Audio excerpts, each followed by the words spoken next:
അപ്പോൾ good evening all. Myself കൽപ്പന V S. ഞാൻ എൻ്റെ സബ്ജക്റ്റ് എന്ന് പറഞ്ഞാൽ ബയോകെമിസ്ട്രിയിലാണ്. ആദ്യമായിട്ട് ഇങ്ങനെ ഒരു ഫ്രീ ക്ലാസ് അറേഞ്ച് എടുക്കാൻ സഹായിച്ച ചാമ്പ്യൻസ് എഡ്യു ഹബിന് താങ്ക്സ് പറയുകയാണ്. അതുപോലെ തന്നെ ഇപ്പോൾ നിങ്ങളുടെ എക്സാം ആണ്, ഇപ്പോൾ +2 എക്സാം നടക്കുന്ന സമയത്തും ഈ ഒരു തിരക്കിനിടയിലും ഈ ഒരു ക്ലാസ് അറ്റൻഡ് ചെയ്യാൻ ശ്രമിച്ചതിന് താങ്ക്സ്. അപ്പോൾ ഡോക്ടർ എന്ന് വിളി കേൾക്കാൻ ആഗ്രഹിക്കാത്തവരായിട്ട് ആരും കാണില്ല. കാരണം നമ്മളിപ്പോൾ ജനിക്കുമ്പോഴായാലും ശരി, അതുപോലെ ഇപ്പോൾ നമ്മളൊരു പനി വന്നാലും എന്ത് അസുഖം വന്നാലും ഹോസ്പിറ്റലിൽ പോകുമ്പോൾ കാണുന്ന ഒരു ഫേസ് ആണ് ഡോക്ടർ എന്ന് പറയുന്നത്. അപ്പൊ നമ്മൾ കാരണം ഒരു വ്യക്തിക്ക് ഒരു അസുഖം മാറുമ്പോൾ അവരുടെ ഒരു സ്മൈല് കാണുമ്പോൾ വരുന്ന സന്തോഷം പറയാതിരിക്കാം. ഇപ്പൊ ഒരു നല്ലൊരു സോഷ്യൽ സർവീസ് ആയിട്ടുള്ള ഒരു ജോബ് തന്നെയാണ് ഡോക്ടർ എന്ന് പറയുന്നത്. അപ്പൊ എല്ലാവർക്കും ആ ലക്ഷ്യം അച്ചീവ് ചെയ്യാൻ പറ്റണമെന്നില്ല. ഒരു കോമ്പറ്റേറ്റീവ് എക്സാം ലക്ഷക്കണക്കിനോളം കുട്ടികൾ പങ്കെടുക്കുന്നതിൽ നമ്മൾ ഒരാളാവുക എന്നുള്ളത് വലിയൊരു കാര്യമാണ്. കോമ്പറ്റീഷൻ ആണ്. ഇപ്പൊ ബയോളജിയിൽ പറയുന്ന പോലെ കോമ്പറ്റീഷൻ ബിറ്റ്വീൻ ഓർഗാനിസംസ് എന്ന് പറയുന്നത് പോലെ മൊത്തത്തിൽ കോമ്പറ്റീഷൻ ആണ്. അതിൽ ഏറ്റവും നല്ലതായിട്ട് പെർഫോം ചെയ്യുന്ന ആൾ അവിടെ വിൻ ചെയ്യും. അപ്പൊ നമുക്ക് പറ്റും, നമുക്ക് വേണ്ടത് ഒരു സീറ്റാണ്, ഏതെങ്കിലും ഒരു കോളേജിൽ ഒരു സീറ്റാണ്. അത് നമ്മൾ അച്ചീവ് ചെയ്യാൻ വേണ്ടി നല്ലതായിട്ട് പരിശ്രമിക്കാം. ഓക്കെ, അപ്പോൾ ഈ ഒരു സെഷനിൽ കൂടെ നീറ്റിനെ എങ്ങനെ നമുക്ക് നീറ്റ് 2025 എങ്ങനെ പ്രിപ്പയർ ചെയ്യാമെന്നും അതുപോലെ ചാമ്പ്യൻസ് എഡ്യു ഹബ് ഒരു 30 ഡേയ്സ് ക്രാഷ് കോഴ്സ് ഓർഗനൈസ് ചെയ്തിട്ടുണ്ട്, അതിനെ പറ്റി പറയാനും കൂടിയാണ് ഈ സെഷൻ അറേഞ്ച് ചെയ്തിരിക്കുന്നത്. അപ്പോൾ എല്ലാവരും ഈ സെഷന്റെ ലാസ്റ്റ് വരെ ഉണ്ടാവണമെന്ന് വിചാരിക്കുന്നു. അപ്പോൾ സെഷനിലോട്ട് കടക്കാം. Topic of my presentation: Strategic Insights and Preparation for NEET 2025, Navigating the Path to Success. അപ്പോൾ എല്ലാവർക്കും അറിയാമായിരിക്കും നീറ്റ് എന്താന്നുള്ളത്. India government national testing agency നടത്തുന്ന ഒരു എലിജിബിലിറ്റി കം എൻട്രൻസ് ടെസ്റ്റ് ആണ് നീറ്റ് എന്ന് പറയുന്നത്. ഇത് എന്തിനു വേണ്ടിയാന്ന് വെച്ചാൽ for seeking admission to MBBS, BAMS, BHMS, BUMS പോലുള്ള അലൈഡ് സയൻസിൽ അഡ്മിഷൻ കിട്ടുന്നതിന് വേണ്ടിയുള്ള ഒരു ടിക്കറ്റ് ആണ്. നമ്മളിപ്പോൾ സിനിമ കാണാൻ ടിക്കറ്റ് എടുക്കുന്നു, അല്ലെങ്കിൽ നമുക്ക് സിനിമ കാണാൻ കഴിയില്ല എന്ന് പറയുന്ന പോലെ നമുക്കിപ്പോൾ ഒരു ഡോക്ടർ ആകണം, ഒരു MBBS പോകണം, അല്ലെങ്കിൽ BAMS, BDS പോലുള്ള കോഴ്സുകൾക്ക് ചേരണമെങ്കിൽ ഈ ഒരു ടിക്കറ്റ് നമുക്ക് കിട്ടിയാൽ മാത്രമേ പറ്റൂ. അപ്പോൾ അതിന് വേണ്ടിയുള്ള ടിക്കറ്റ് ആണ്. പിന്നെ എലിജിബിലിറ്റി ക്രൈറ്റീരിയ ഒക്കെ എല്ലാവർക്കും അറിയാമെന്ന് വിചാരിക്കണം. നീറ്റിന്റെ രജിസ്ട്രേഷൻ പ്രോസസ്സ് നടക്കുകയാണ്. ഇതിൽ ജോയിൻ ചെയ്തിട്ടുള്ളവർ രജിസ്റ്റർ ചെയ്തു എന്ന് വിചാരിക്കുന്നു. ഇതിന്റെ ഇമ്പോർട്ടന്റ് ഡേറ്റ്സ് എന്ന് പറയുന്നത് അഡ്മിറ്റ് കാർഡ് ഡൗൺലോഡ് ചെയ്യാൻ പറ്റുന്നത് May 1st, 2025. Exam date 4th മെയ്യിലാണ്. റിസൾട്ട് ഡിക്ലറേഷൻ എന്ന് പറയുന്നത് June 14 ഓൺവേർഡ്സ് ആയിരിക്കും. പിന്നെ രജിസ്ട്രേഷൻ ചെയ്യുമ്പോൾ നമ്മൾ രജിസ്റ്റർ ചെയ്ത ഫോം, അത് ആപ്ലിക്കേഷൻ ഫോം ഒക്കെ എന്ത് ചെയ്യുക, സൂക്ഷിച്ചു വെക്കുക. ഈ ഫാക്ട്സ് അബൌട്ട് നീറ്റ് ഞാൻ നേരത്തെ പറഞ്ഞു. എക്സാം എന്ന് പറഞ്ഞു 4th May 2025 ആണ്. എക്സാം മോഡ് എന്ന് പറയുന്നത് ഓഫ്ലൈൻ ആണ്. കഴിഞ്ഞ പ്രാവശ്യം കുറച്ച് ഇഷ്യൂസ് ഉണ്ടായിരുന്നപ്പോൾ സംശയം ഉണ്ടായിരുന്നു എക്സാം ഓൺലൈൻ ആകുമെന്നുള്ളത്. എക്സാം എന്ന് പറയുന്നത് ഓഫ്ലൈൻ തന്നെയാണ്. OMR എക്സാം ആണ്. മൾട്ടിപ്പിൾ ചോയ്സ് ക്വസ്റ്റ്യൻസ് ഉണ്ടാവും.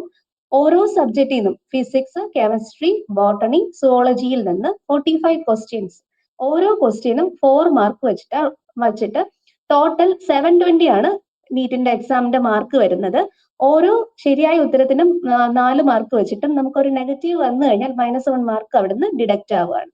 നമ്മൾ എക്സാം എഴുതുമ്പോൾ അത്രയും ശ്രദ്ധിച്ച് വേണം. നമ്മൾ ഗസ് ചെയ്തൊന്നും എഴുതാൻ പാടില്ല. ഒരു ക്വസ്റ്റ്യൻ അറിയാമെങ്കിൽ മാത്രം കോൺഫിഡന്റ് ആയിട്ട് ആ ക്വസ്റ്റ്യൻ അറ്റൻഡ് ചെയ്യുക, അല്ലാന്നുണ്ടെങ്കിൽ നമുക്ക് നെഗറ്റീവ് വരും. എക്സാം ഡ്യൂറേഷൻ എന്ന് പറയുന്നത് 3 hours ആണ്. 2 to 5 PM ആയിരിക്കും. അപ്പൊ എന്തൊക്കെയാണ് നമ്മൾ നീറ്റിന്റെ എക്സാമിന്റെ സമയത്ത് ചെയ്യേണ്ടതും ചെയ്യാൻ പാടില്ലാത്തതുമായിട്ടുള്ള കാര്യങ്ങൾ? First, do's for NEET exam. First എന്ന് പറയുന്നത് നമുക്കൊരു സ്റ്റഡി പ്ലാൻ ഉണ്ടായിരിക്കണം. ഇപ്പോൾ നമുക്ക് ഒരു നീറ്റ് എക്സാം അച്ചീവ് ചെയ്യണമെങ്കിൽ ഫസ്റ്റ് ക്രൂഷ്യൽ സ്റ്റെപ്പ് എന്ന് പറയുന്നത് സ്റ്റഡി പ്ലാൻ ആണ്. ഒരു ടൈം ടേബിൾ നമ്മൾ സെറ്റ് ചെയ്യണം. ഇപ്പൊ സ്കൂളിലായാലും നിങ്ങൾക്ക് ഒരു ടൈം ടേബിൾ ഉണ്ടായിരിക്കും. ഇപ്പോൾ 5 hours ഉണ്ടെങ്കിൽ ഓരോ സബ്ജക്റ്റ് ആയിരിക്കും, ഫിസിക്സ്, കെമിസ്ട്രി, മാത്സ്. അല്ലാതെ നമുക്ക് കണ്ടിന്യൂസ് ആയിട്ട് മാത്സ് പഠിക്കാൻ പറ്റില്ല, അല്ലേ? അപ്പൊ അതെന്തിനു വേണ്ടിയാണ്? കറക്റ്റ് ടീച്ചേഴ്സിന് നിങ്ങളുടെ പോർഷൻസ് കവർ ചെയ്യാൻ വേണ്ടിയാണ് അങ്ങനെ ഒരു ടൈം ടേബിൾ സെറ്റ് ചെയ്തിരിക്കുന്നത്. അപ്പൊ അതുപോലെ നമുക്ക് ഡോക്ടർ ആവണം എന്നൊരു ആഗ്രഹം ഉണ്ടെങ്കിൽ ഈ ഒരു ടൈം ടേബിൾ, അതുപോലെ ഒരു ടൈം ടേബിൾ നമ്മൾ സ്വന്തമായിട്ട് തയ്യാറാക്കണം. ഒരു blueprint of NEET exam എന്ന് പറയുന്നത് തന്നെ എന്താണ്? ടൈം ടേബിൾ സെറ്റ് ചെയ്യുക എന്നുള്ളതാണ്. അതുപോലെ ആ ഒരു ടൈം ടേബിളിൽ കൂടെ നമ്മൾ മോക്ക് ടെസ്റ്റും കൂടെ ഇൻക്ലൂഡ് ചെയ്ത് വേണം പ്രിപ്പയർ ചെയ്യാനായിട്ട്. ഫസ്റ്റ് തിങ് എന്ന് പറയുന്നത് അതാണ്. പിന്നെ രണ്ടാമത്തെ കാര്യം എന്ന് പറയുന്നത് സിലബസിനെ നമ്മൾ ബ്രേക്ക് ഡൗൺ ചെയ്യണം. നമ്മൾ ഓർഗാനിക് കെമിസ്ട്രി പഠിക്കുമ്പോൾ ലോങ് ചെയിൻ ആയിട്ടുള്ള ഒരു ഹൈഡ്രോ കാർബൺ എഴുതിയിട്ട് നടുക്ക് വെച്ചിട്ട് ബ്രേക്ക് ഡൗൺ ചെയ്യുമ്പോൾ നമുക്ക് 2 സെക്ഷൻസ് കിട്ടുന്ന പോലെ എന്ത് ചെയ്യണം? നമ്മൾ ഈ സിലബസ്, നമുക്ക് എൻ്റയർ സിലബസ് കാണുമ്പോൾ കൺഫ്യൂഷൻ, ടെൻഷൻ ഒക്കെ ഒരു എനിക്ക് ഇത്രയും പഠിക്കാൻ പറ്റുമോ? നമുക്ക് പഠിക്കാൻ പറ്റും. ഇപ്പൊ ഒരു വർഷമായിട്ട് നമ്മൾ +2 പഠിച്ച കാര്യങ്ങൾ എന്തായാലും നമ്മൾ ഡെയിലി നോക്കുമായിരിക്കാം, എന്നാൽ ഈ ലാസ്റ്റ് നിമിഷമല്ലേ നമ്മൾ അതെല്ലാം പ്രിപ്പയർ ചെയ്യുന്നത്, ഇത്രയും ചാപ്റ്റേഴ്സ്. നമുക്ക് എന്തുകൊണ്ട് നീറ്റ് ക്വാളിഫൈ ചെയ്യാൻ പറ്റില്ല? കഴിയും, നമ്മൾ ശ്രമിച്ചാൽ നമുക്ക് നേടാം. അപ്പൊ എന്ത് ചെയ്യണം? സിലബസിനെ ഡിവൈഡ് ചെയ്യണം. ഓരോ ചാപ്റ്റർ ബേസ് ആയിട്ട് സ്മോളർ പോയിന്റ്സ് ആയിട്ട് എന്ത് ചെയ്യാം? ഓരോ സിലബസിനെ എന്ത് ചെയ്യണം? ഡിവൈഡ് ചെയ്യണം. ആ ഡിവൈഡ് ചെയ്യുന്നത് വഴി നമുക്ക് എന്ത് ചെയ്യാൻ പറ്റും? ആ ബേർഡൻ, നമുക്ക് ഇത്രയും ടോപ്പിക്സ് പഠിക്കാനുണ്ട് എന്നുള്ളൊരു കാര്യം നമുക്ക് അവോയ്ഡ് ചെയ്യാൻ പറ്റും. അപ്പൊ അതാണ് ഒരു രണ്ടാമത് ശ്രദ്ധിക്കേണ്ട കാര്യം എന്ന് പറയുന്നത്. പിന്നെ നമ്മുടെ ഹെൽത്ത് എസെൻഷ്യൽ ആണ്. ഇപ്പോ നീറ്റ് എക്സാം ആണെന്ന് പറഞ്ഞ് നമ്മുടെ ഹെൽത്ത് നോക്കാതെ ഉറങ്ങാതെ ഇരുന്ന് പഠിച്ചിട്ട് കാര്യമില്ല. നമുക്ക് എന്താണ്, നമ്മുടെ ബ്രെയിനിന്റെ ആ ഒരു ഇതുണ്ട്. ആ സമയത്തിന് എന്ത് ചെയ്യണം? നമ്മൾ പഠിച്ചിട്ട് ഉറങ്ങുകയും വേണം. അല്ലാതെ 24 മണിക്കൂറും പഠിച്ചു എന്ന് പറഞ്ഞിട്ട് ഒരു കാര്യമില്ല. ഹെൽത്തും എസെൻഷ്യൽ ആണ്. നമ്മുടെ ഫിസിക്കൽ മെന്റൽ ഹെൽത്ത് എല്ലാം മെയിൻറ്റെയിൻ ചെയ്യണമെങ്കിൽ ഹെൽത്തും വേണം. അപ്പൊ ആ രീതിയിൽ വേണം നമ്മൾ പ്രിപ്പയർ ചെയ്യാൻ. ഉറക്കമില്ലാതെ ഒന്നും പ്രിപ്പയർ ചെയ്യേണ്ട ആവശ്യം ഇല്ല. അടുത്ത കാര്യം എന്ന് പറഞ്ഞാൽ പ്രാക്ടീസ് ചെയ്യണം. അപ്പൊ പ്രാക്ടീസ് ചെയ്യാം. പ്രാക്ടീസ് മേക്സ് മാൻ പെർഫെക്റ്റ് എന്നാ പറയണത്. അപ്പൊ നമുക്കറിയാം, നമ്മൾ തന്നെ വീട്ടില് ഒരു ഫുഡ് പ്രിപ്പയർ ചെയ്യുകയാണെങ്കിൽ നമുക്ക് നല്ല പ്രാക്ടീസ് ആയിട്ടുള്ള അല്ലെങ്കിൽ നല്ലൊരു എക്സ്പീരിയൻസ് ആയിട്ടുള്ള ആള് ഇതാക്കുമ്പോൾ നല്ല ഫുഡായിരിക്കും. ഒരു അധികം അത്ര പരിചയമില്ലാത്ത ഒരാളാണെങ്കിൽ നമുക്കത് വെച്ച് വെച്ച് വരുമ്പോഴേ എന്ത് ചെയ്യുള്ളൂ? നമ്മൾ എക്സ്പീരിയൻസ് ആവുള്ളൂ, അല്ലേ? അതുപോലെ തന്നെ ഇപ്പൊ ഡോക്ടറായി MBBS കഴിഞ്ഞിട്ട് പ്രാക്ടീസ് ചെയ്യുന്നതൊക്കെ കേട്ടിട്ടുണ്ടായിരിക്കും. അതിന്റെ കാര്യം എന്താണ്? അത് കഴിഞ്ഞിട്ട് അവർ പ്രാക്ടീസ് ആയാലും നമ്മൾ പല ഡോക്ടേഴ്സിന്റെ അടുത്ത് പോവാറുണ്ട്. അപ്പൊ എന്താണ്, എക്സ്പേർട്ട് ഡോക്ടർ എന്നൊക്കെ പറയാറുണ്ട്. അതിന്റെ അർത്ഥം എന്താണ്? അദ്ദേഹം പ്രാക്ടീസ് ചെയ്ത് എക്സ്പീരിയൻസ്ഡ് ആയതുകൊണ്ടാണ്. അതുപോലെ തന്നെയാണ് ഈ നീറ്റ് എക്സാമിന് നിങ്ങൾ എന്ത് ചെയ്യണം? പ്രാക്ടീസ് ചെയ്യണം. ഓരോ റെഗുലർ ആയിട്ടുള്ള പ്രാക്ടീസ് ഇമ്പോർട്ടന്റ് ആണ്. പ്രീവിയസ് ക്വസ്റ്റ്യൻ പേപ്പേഴ്സും അതുപോലെ സാമ്പിൾ പേപ്പേഴ്സ്, മോക്ക് ടെസ്റ്റ്, ഇതെല്ലാം അറ്റൻഡ് ചെയ്ത് നമ്മൾ കോൺസെപ്റ്റ് എന്ത് ചെയ്യണം? മനസ്സിലാക്കണം. അതിന് പ്രാക്ടീസ് വളരെയധികം അത്യാവശ്യമാണ്. നമ്മളിപ്പോ പറയുന്ന പോലെ Boost is a secret of our energy എന്ന് പറയണ പോലെ നമ്മുടെ ഒരു നീറ്റ് എക്സാമിന് നമുക്കൊരു സ്ട്രെങ്തൻ ചെയ്യിപ്പിക്കുന്ന ഒരു കാര്യമാണ് പ്രാക്ടീസ് എന്ന് പറയുന്നത്. പ്രാക്ടീസ് ആയാലും ശരി, റിവിഷൻ ആയാലും, ഈ രണ്ട് കാര്യവും നീറ്റ് എക്സാമിന് ക്വാളിഫൈ ചെയ്യാൻ വേണ്ടിയുള്ള പ്രധാന കാര്യങ്ങളാണ്. പിന്നെ അടുത്ത് വരുന്നതാണ് NCERT എന്ന് പറയുന്നത്. NCERT ടെക്സ്റ്റ് ബുക്ക് നമ്മൾ വിചാരിക്കും ഒരുപാട് ബുക്ക് ഇപ്പം ഫ്രണ്ട്സിന്റെ ഒക്കെ വേറെ ഒരുപാട് ബുക്ക് ഇരിക്കുന്ന കണ്ടു. അതിലൊന്നും ഒരു കാര്യമില്ല. നമ്മൾ ആദ്യം ബേസ് ചെയ്ത് പോവാം. നമ്മൾ ഫസ്റ്റ് സ്റ്റാൻഡേർഡ് തൊട്ട് +2 ഇപ്പൊ എത്തി നിൽക്കുകയാണ്. നിങ്ങൾ ആദ്യം ഒരു പുതിയതായിട്ടൊരു ചാപ്റ്റർ കേൾക്കുമ്പോൾ അവിടെ എന്തെങ്കിലും ഒരു ബേസ് അറിഞ്ഞാൽ മാത്രമേ നമുക്ക് ഡീപ്പായിട്ട് ആ കാര്യം അറിയാൻ പറ്റൂ, ആണല്ലോ.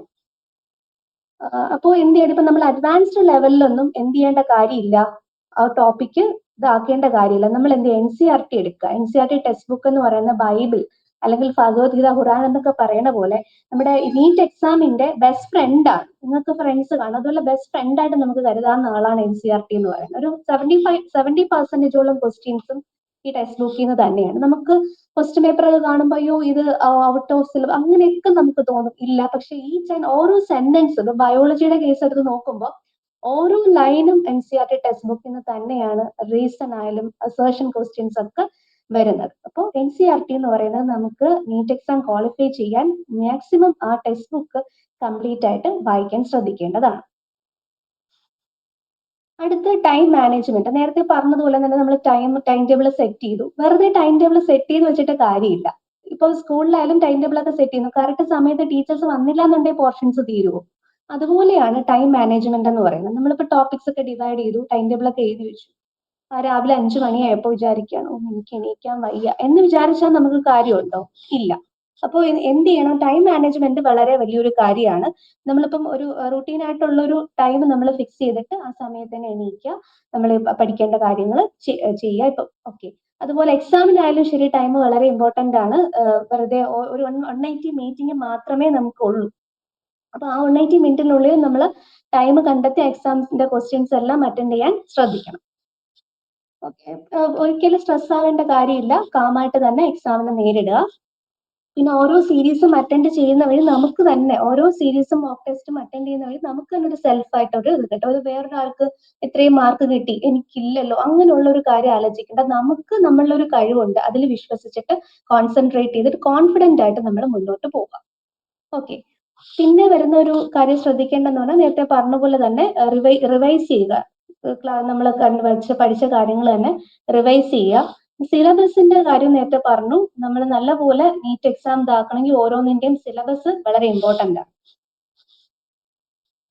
ഓക്കെ, പിന്നെ നമുക്ക് ഈ ഓരോ ടോപ്പിക്കും പഠിക്കുമ്പോൾ തന്നെ അത് എന്താണ്, നമുക്ക് പറ്റുന്ന രീതിയിൽ എങ്ങനെയാണോ പഠിക്കാൻ പറ്റുന്നത് ആ രീതിയിൽ പഠിക്കുക. ഇപ്പോ ചിലർക്ക് കുറെ വലിച്ചു വലിയ സെന്റൻസിനെ നമ്മൾ എന്ത് ചെയ്യുക, അതിനെ കുഞ്ഞു കുഞ്ഞു സെന്റൻസുകളാക്കിയോ അല്ലെങ്കിൽ ഫ്ലോ ചാർട്ട് അല്ലെങ്കിൽ സ്റ്റിക്കി നോട്ട്സ് അല്ലെങ്കിൽ ഹൈലൈറ്റർ ഉപയോഗിക്കാം നിങ്ങൾക്ക്. അങ്ങനെ ഇപ്പൊ NCERT ബയോളജി ടെക്സ്റ്റിൽ ആ ഓരോ ടെക്സ്റ്റിന്റെ ഓരോ പോർഷൻസിന്റെ ഭാഗമായിട്ട് സ്റ്റിക്കി നോട്ട്സ് ഒക്കെ വെച്ച് എന്ത് ചെയ്യുക, പ്രിപ്പയർ ചെയ്ത് പഠിക്കുക. അപ്പൊ നമുക്ക് മടിക്കില്ല, ഒരേപോലെ അങ്ങ് വായിച്ചു വരുമ്പോൾ നമുക്ക് ഓർമ്മയിൽ നിൽക്കില്ല. അപ്പൊ അങ്ങനെയുള്ള കാര്യങ്ങളൊക്കെ എടുത്ത് പ്രിപ്പയർ ചെയ്യുക. പിന്നെ എക്സാം ഹാളിൽ പോകുമ്പോഴായാലും ശരി, നേരത്തെ എക്സാമിന് എത്തുക. ഒരു 1:55 ആവാൻ നിൽക്കാതെ തന്നെ നേരത്തെ എക്സാമിന് എത്തുക. അവിടെ പറഞ്ഞിട്ടുള്ള റൂൾസ് എല്ലാം, ഇൻസ്ട്രക്ഷൻസ് ഒക്കെ പാലിക്കുക. അഡ്മിറ്റ് കാർഡ് സമയത്തിന് ഡൗൺലോഡ് ചെയ്യുക. പിന്നെ നിങ്ങൾക്ക് അവിടെ വേണ്ടിയുള്ള ഇൻസ്ട്രക്ഷൻസ് എല്ലാം ഇൻവിജിലേറ്റർ തരും. അപ്പോൾ എക്സാം എഴുതുമ്പോൾ നല്ല എന്താണ് ടെൻഷൻ ഒന്നും ഇല്ലാതെ അറിയാവുന്ന ക്വസ്റ്റ്യൻസ്, ഈസിയസ്റ്റ് ക്വസ്റ്റ്യൻസ് നിങ്ങൾക്ക് ഇപ്പം പബ്ലിക് എക്സാമിന് ടീച്ചേഴ്സ് സ്കൂളിൽ തരുന്ന അഡ്വൈസ് പോലെ തന്നെ ഈസിയസ്റ്റ് ക്വസ്റ്റ്യൻസ് ഫസ്റ്റ് അറ്റംപ്റ്റ് ചെയ്യുക. അതിനുശേഷം എന്ത് ചെയ്താൽ മതി, നമുക്ക് ടഫായിട്ടുള്ളതിലോട്ട് പോയാൽ മതി. ഓക്കെ, അതൊക്കെയാണ് ശ്രദ്ധിക്കേണ്ട കാര്യങ്ങൾ. പിന്നെ അടുത്ത ഒരു കാര്യം എന്ന് പറഞ്ഞാൽ നമ്മൾ ഇതിൽ ചെയ്യാൻ പാടില്ലാത്ത കാര്യങ്ങൾ, വെറുതെ കുറെ അനൗൺസ്മെന്റും കാര്യങ്ങളൊക്കെ വരും. നമ്മൾ NDAയുടെ അപ്ഡേറ്റ്സ് മാത്രം നോക്കുക. അതുപോലെ ഒരിക്കലും നമ്മൾ മറ്റുള്ള ഒരാളായിട്ട് കമ്പയർ ചെയ്യരുത്. ആ കുട്ടിക്ക് പ്രോബ്ലംസ് എല്ലാം ചെയ്യാൻ പറ്റുന്നുണ്ട്, എനിക്ക് ചെയ്യാൻ പറ്റുന്നില്ല, അങ്ങനെ ഒരിക്കലും കമ്പയർ ചെയ്യരുത്. നമുക്ക് നമ്മളിലുള്ള ഒരു കഴിവുണ്ട്, അതിൽ നമുക്ക് അച്ചീവ് ചെയ്യാൻ പറ്റുമെന്ന് വിശ്വസിക്കുക. ഒരിക്കലും ഹോപ്പ് കൈവിടരുത്.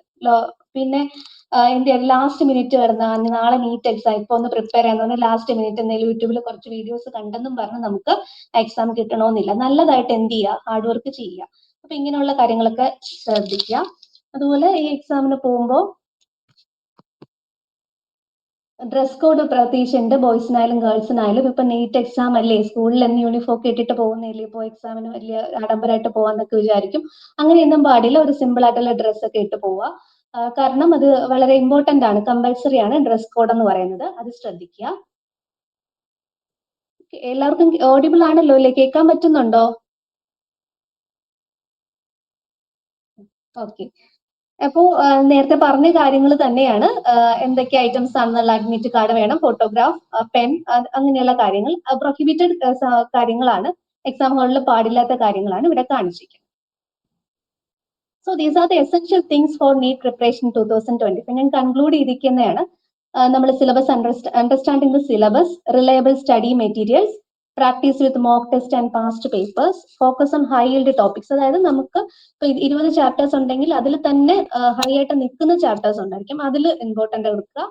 ഇതൊക്കെ പറഞ്ഞ കാര്യങ്ങളാണ്. മൈൻഡ് സെറ്റ് എന്ത് ചെയ്യാൻ, നമ്മൾ കാമായിട്ടിരിക്കുക, സ്ട്രെസ്സും ടെൻഷനും ഒന്നും പാടില്ലാതെ, പ്രഷർ ഒന്നും ഇല്ലാതെ നല്ല കൂളായിട്ട് എന്ത് ചെയ്യുക, എക്സാമിനെ നേരിടുക. സോ ഞാൻ ആദ്യം പറയാൻ പോകുന്നത് ഫിസിക്സ്, കെമിസ്ട്രി, ബയോളജി അതിന്റെ സിലബസും കാര്യങ്ങളാണ്. നീറ്റ് ഫിസിക്സ് സിലബസ് എന്ന് പറയുമ്പോൾ +1 10 ചാപ്റ്റേഴ്സും, അതായത് ഫിസിക്സിലെ യൂണിറ്റ്സ് ആൻഡ് മെഷർമെന്റ് തൊട്ട് ഓസിലേഷൻസ് ആൻഡ് വേവ്സ് വരെ +1, ഇലക്ട്രോസ്റ്റാറ്റിക്സ് ടു എക്സ്പെരിമെന്റൽ സ്കിൽസ് വരെ +2 അപ്പോൾ നമുക്ക് ഞാനൊരു ടേബിൾ അവിടെ കാണിച്ചിട്ടുണ്ട്. ഒരു 2020-24 വരെയുള്ള ഒരു അനാലിസിസ് ആണ്. അപ്പൊ ഇതുപോലെ തന്നെ അടുത്ത ഈ ഒരു തവണയും സംഭവിക്കണമെന്നില്ല, ക്വസ്റ്റ്യൻ ഇടുന്ന പോലെ ഇരിക്കും. എങ്കിലും ഒരു നമുക്ക് കാണാൻ സാധിക്കും ഇതിൽ റിപ്പീറ്റഡ് ആയിട്ട് വന്നിരിക്കുന്നത്. അപ്പൊ മാഗ്നറ്റിക് ഇഫക്ട്സ്, മാഗ്നറ്റിസം എന്ന് പറഞ്ഞ ചാപ്റ്റർ ഒക്കെ എടുത്ത് നോക്കുമ്പോൾ ഒരുപാട് ക്വസ്റ്റ്യൻസ് റിപ്പീറ്റ് ചെയ്തിട്ടുണ്ട്.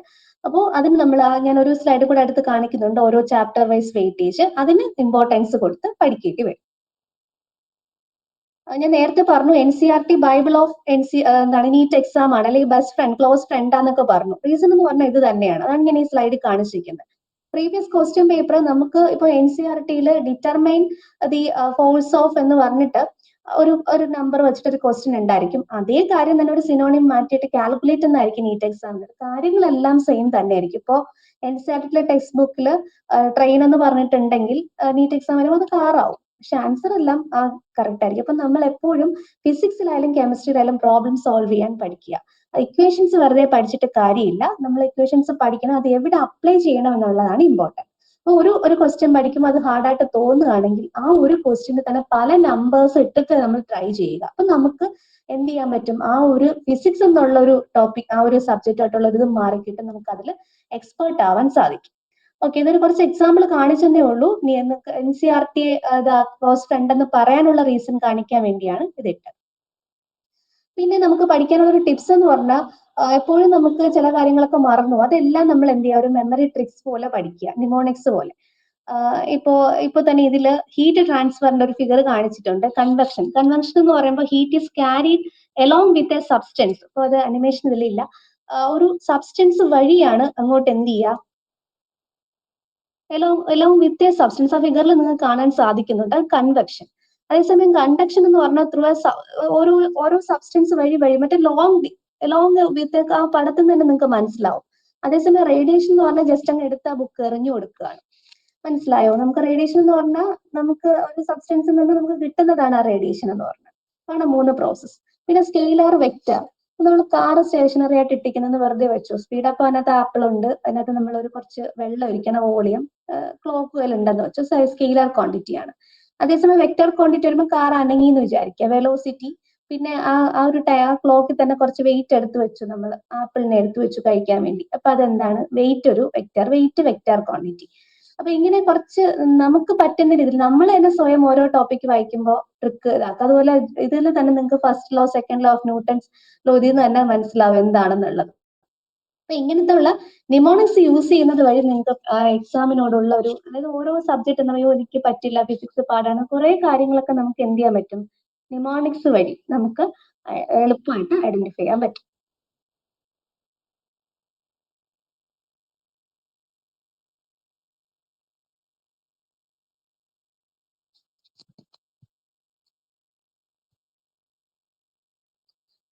അപ്പോൾ അടുത്ത കെമിസ്ട്രി സിലബസ് ആണ്. കെമിസ്ട്രി 3ആയിട്ട് ഡിവൈഡ് ചെയ്തിട്ടുണ്ട്. Physical chemistry, inorganic chemistry, organic chemistry. അതിലും ഈ പറഞ്ഞതുപോലെ നമ്മുടെ പ്രീവിയസ് ഇയേഴ്സ് അനാലിസിസ് നോക്കുമ്പോൾ ഹൈഡ്രോ കാർബൺസ്, പിന്നെ വരുമ്പോൾ കെമിക്കൽ ബോണ്ടിങ്, അതിലൊക്കെ ഇമ്പോർട്ടന്റ് ആയിട്ട് ഒരുപാട് ക്വസ്റ്റ്യൻസ് ചോദിച്ചിട്ടുണ്ട്. പിന്നെ കെമിസ്ട്രിയുടെ ഒരു ബേസ് എന്ന് പറയുന്നത് സം ബേസിക് കോൺസെപ്റ്റ്സ് ആണ്. അതായത് നമ്മളിപ്പോ ലാബിൽ ഒരു കെമിസ്ട്രി നമ്മൾ ചെയ്യുമ്പോൾ അറിയേണ്ട കാര്യങ്ങളെല്ലാം അതിലുണ്ട്. മൊളാരിറ്റി, നോർമാലിറ്റി എന്നൊക്കെ പറയുന്ന കാര്യങ്ങൾ അതിലാണ്.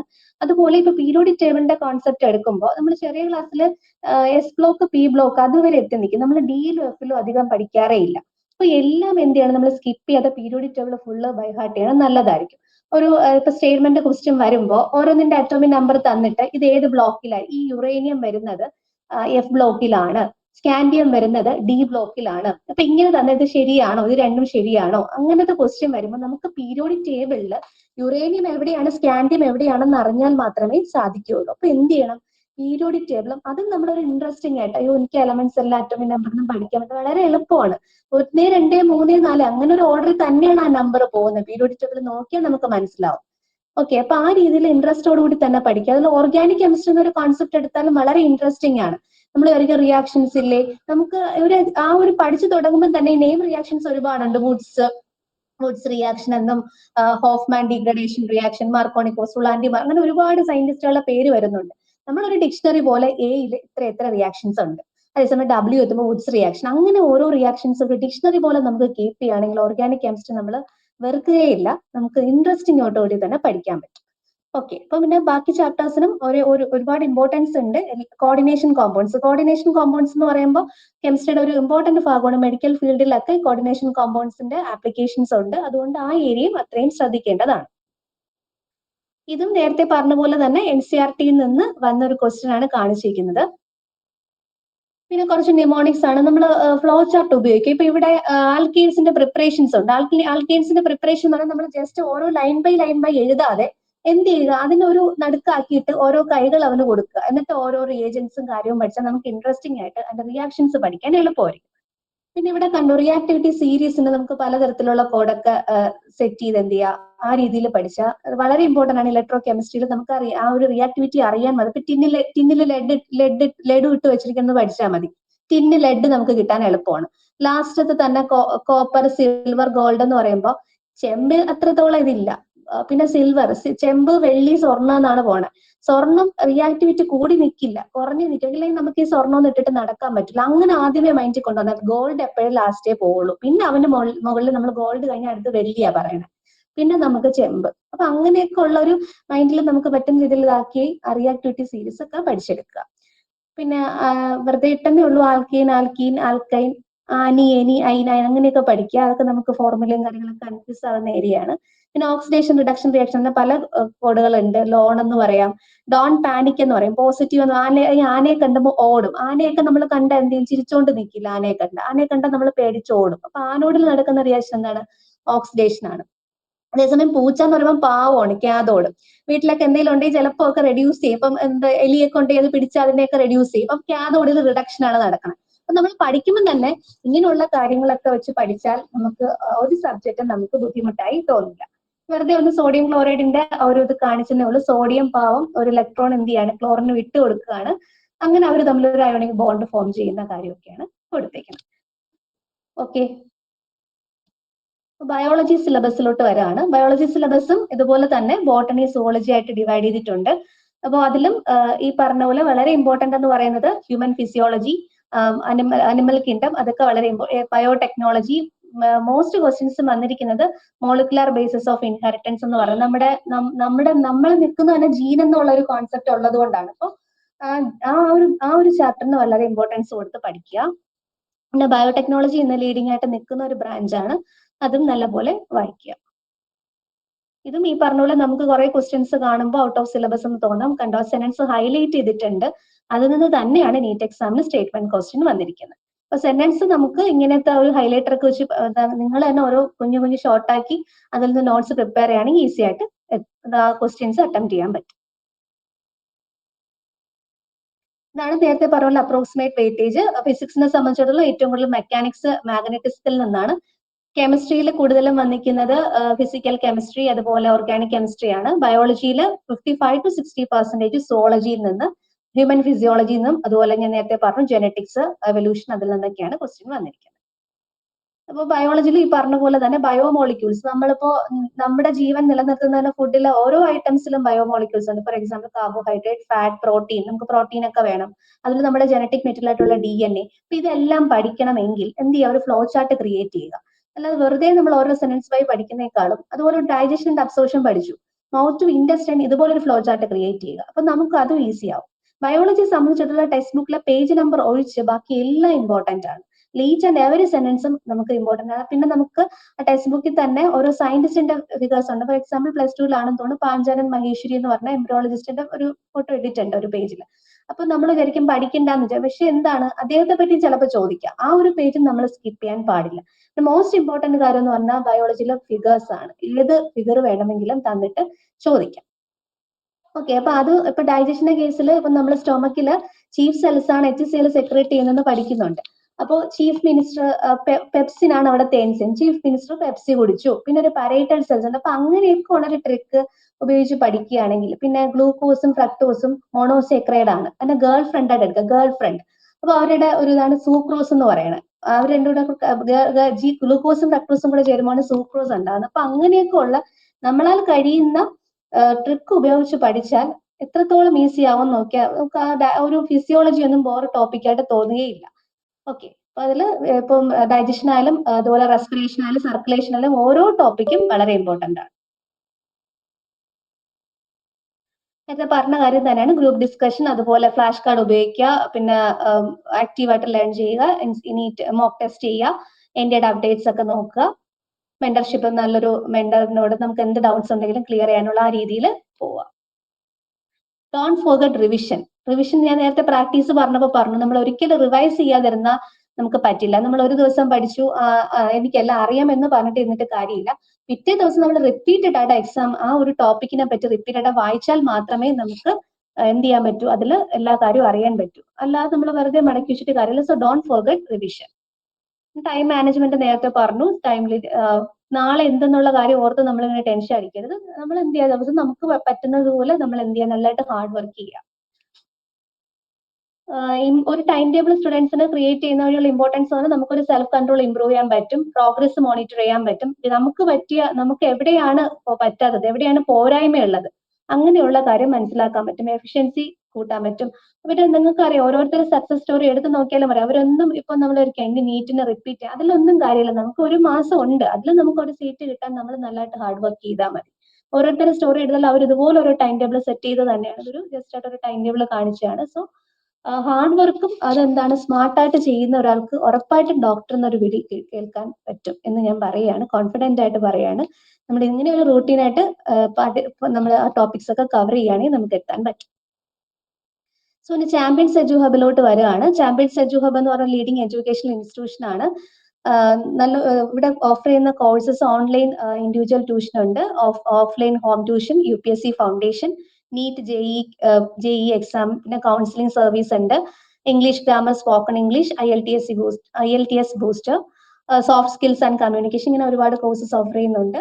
നല്ലൊരു പ്ലാറ്റ്ഫോം തന്നെയാണ്. കുട്ടികളെ ഒരു സക്സസ്ഫുൾ ഇൻഡിവിജ്വൽ ആക്കി മാറ്റാൻ ചാമ്പ്യൻസ് എഡ്യു ഹബിന് പറ്റും. നല്ലൊരു ടീമാണ് ഇതിലുള്ളത്. ഒരുപാട് എക്സ്പീരിയൻസ്ഡ് ആയിട്ടുള്ള ഫാക്കൽറ്റീസ് ഒക്കെ ഉണ്ട്.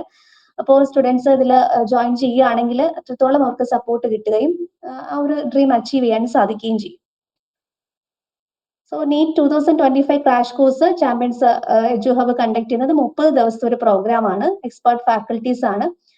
എക്സാമിനേഷൻ ഓറിയന്റഡ് ടീച്ചിങ് ആയിരിക്കും. മോഡൽ എക്സാമിനേഷൻസ് കാണും. പിന്നെ 1-to-1 ഇന്ററാക്റ്റീവ് സെഷൻ. ഇപ്പൊ ഡൗട്ട് ഉണ്ടെങ്കിൽ നമ്മളിപ്പോൾ ഒരുപാട് പേരുടെ ഇതിലിരിക്കും, നമുക്ക് ഡൗട്ട് ചോദിക്കാനൊക്കെ മടി. എന്നിപ്പോൾ നമുക്ക് എന്ത് ഡൗട്ട് ഉണ്ടെങ്കിലും എപ്പോഴും ആ മെന്ററിനോട് ചോദിച്ചാൽ നമുക്ക് അതിന്റെ അത് സൊല്യൂഷൻസ് കിട്ടുകയും നിങ്ങൾക്ക് നല്ലതായിട്ട് പഠിക്കാൻ സാധിക്കുകയും ചെയ്യും. മോട്ടിവേഷണൽ ക്ലാസ്സസ് ഉണ്ടായിരിക്കും. പിന്നെ individual attention to each student, capsule notes, അതുപോലെ മെമ്മറി ട്രിക്സ്. പിന്നെ ഒരു കാര്യം എന്ന് പറഞ്ഞാൽ നമ്മളിപ്പോൾ എക്സാമിന് പ്രിപ്പയർ ചെയ്യുമ്പോൾ ഒരു ദിവസം ഒരു ടോപ്പിക്ക് പഠിപ്പിക്കാന്നുണ്ടെങ്കിൽ ആ പിന്നെ പിറ്റേ ദിവസം ഒരാൾ തന്നെ എന്ത് ചെയ്യുക, 10 ക്വസ്റ്റ്യൻസ് പ്രിപ്പയർ ചെയ്തിട്ട് വരിക ഒരു ടോപ്പിക്കിന്. അതുപോലെ അന്നത്തെ ദിവസം ഒരു 5 പേര് ഒരു ക്വസ്റ്റ്യൻസ് പ്രിപ്പയർ ചെയ്തിട്ട് 50 ക്വസ്റ്റ്യൻസ് നമുക്ക് അതിൽ നിന്ന് കിട്ടുകയാണ്. അങ്ങനെ സ്വന്തമായിട്ട് തന്നെ എന്ത് ചെയ്യുക, ക്വസ്റ്റ്യൻസ് നിങ്ങൾ ഒരു മാച്ച് ദ ഫോളോയിങ് ആയാലും റീസൺ ആയാലും സ്റ്റേറ്റ്മെന്റ് ക്വസ്റ്റ്യൻ ആയാലും അതെല്ലാം സ്വന്തമായിട്ട് നമ്മൾ പ്രിപ്പയർ ചെയ്യണം. അല്ലെങ്കിൽ നമ്മൾ തന്നെ ഇതാക്കുമ്പോൾ നമ്മുടെ കയ്യിൽ തന്നെ ഒരു മിനി റാങ്ക് ഫയൽ, നമ്മൾ വേറൊരു റാങ്ക് ഫയൽ അന്വേഷിച്ച് പോകേണ്ട കാര്യം എന്താണ്, ഒരുപാട് ബുക്കിന്റെ ആവശ്യം വരും. നമുക്ക് തന്നെ എന്ത് ചെയ്യാൻ പറ്റും, പഠിച്ചെടുക്കാൻ പറ്റും. ഇവിടെ നിങ്ങൾക്ക് ഒരുപാട് സ്ട്രെസ് ഒന്നും വരുന്നില്ല. ഒരു 6 മണിക്കൂറുള്ള ഷെഡ്യൂളാണ് വരുന്നത്. റിവിഷൻ ഉണ്ടായിരിക്കും. ഓൺലൈൻ ലൈവ് ക്ലാസ്സസ് ഒക്കെ ഉണ്ടാവും. അപ്പോൾ ക്ലാസ് സ്റ്റാർട്ട് ചെയ്യുന്നത് 6th April 2025 ആണ്. അഫോർഡബിൾ ഫീസ് എന്ന് പറയുന്നത് 6000 ആണ്. പക്ഷേ നിങ്ങൾക്ക് അറിയാം, വേറെ കോച്ചിങ് ഇൻസ്റ്റിറ്റ്യൂട്ട് ഒക്കെ ഒരുപാട് ഫീസ് ഒരു മാസത്തേക്കൊക്കെ ഇതാക്കുന്നുണ്ട്. ബഡ്ജറ്റ് നമുക്ക് അഫോർഡബിൾ ആയിട്ടല്ല അല്ലാതെ. പക്ഷെ ഇവിടെ ചാമ്പ്യൻസ് എഡ്യു ഹബിന്റെ എന്ന് പറയുന്നത് ആദ്യമായിട്ട് ജോയിൻ ചെയ്യുന്ന കുട്ടികൾക്ക് ഡിസ്കൗണ്ട് പ്രൊവൈഡ് ചെയ്യുന്നുണ്ട്. 4500 ആണ്. നമ്മളിപ്പോ എന്തിനെല്ലാം നമ്മൾ പൈസ ഇതാ, പക്ഷെ നമുക്ക് ഇതിൽ കൊടുത്തു ചേർന്ന് നിങ്ങൾക്ക് പഠിക്കുകയാണെങ്കിൽ ഉറപ്പായിട്ടും ഈ ഒരു എക്സാം അച്ചീവ് ചെയ്യാൻ പറ്റും എന്നുള്ള ഒരു ഉറപ്പ് ഞാൻ തരികയാണ്. അപ്പോ നിങ്ങൾക്ക് താല്പര്യമുള്ളവർ എന്ത് ചെയ്യുക, ഈ കോഴ്സിൽ ജോയിൻ ചെയ്യുക, നമ്മുടെ ഈ ടീമിനെ സപ്പോർട്ട് ചെയ്യാൻ ശ്രമിക്കുക. ഓക്കെ, നിങ്ങൾ നല്ലതായിട്ട് ശ്രമിക്കുകയാണെങ്കിൽ നമുക്ക് ഡോക്ടർ എന്ന വിളി അകലെയാകില്ല. ഓക്കെ, ഇതാണ് 30 days സ്റ്റഡി പ്ലാൻ എന്ന് പറയുന്നത് ചാമ്പ്യൻസ് എഡ്യു ഹബ്. ഇങ്ങനെയാണ് ഓരോ ദിവസത്തെ ഓരോ ടോപ്പിക്സിന്റെ ഡിവിഷൻ. യൂണിറ്റ് ടെസ്റ്റ് ഉണ്ടാവും.